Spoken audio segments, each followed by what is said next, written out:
కీర్తనలు 96వ అధ్యాయము. యెహోవా మీద కొత్త కీర్తన పాడుడి. సర్వజనులారా యెహోవా మీద పాడుడి. యెహోవా మీద పాడుడి. ఆయన నామమును స్తుతించుడి. అనుదినము ఆయన రక్షణ సువార్తను ప్రకటించుడి. అన్యజనుల్లో ఆయన మహిమను ప్రచురించుడి.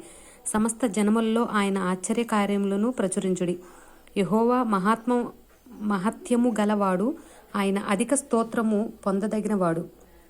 సమస్త దేవతల కంటేను ఆయన పూజనీయుడు. జనముల దేవతలందరూ వట్టి విగ్రహములే. యెహోవా ఆకాశ విశాలమును సృజించినవాడు. ఘనతా ప్రభావములు ఆయన సన్నిధిని ఉన్నవి. బల సౌందర్యములు ఆయన పరిశుద్ధ స్థలములో ఉన్నవి.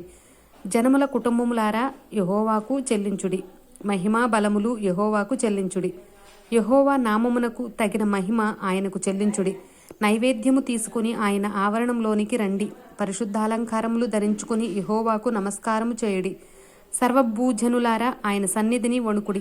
యెహోవా రాజ్యము చేయుచున్నాడు. లోకము కదలకుండా స్థిరపరచబడి ఉన్నది.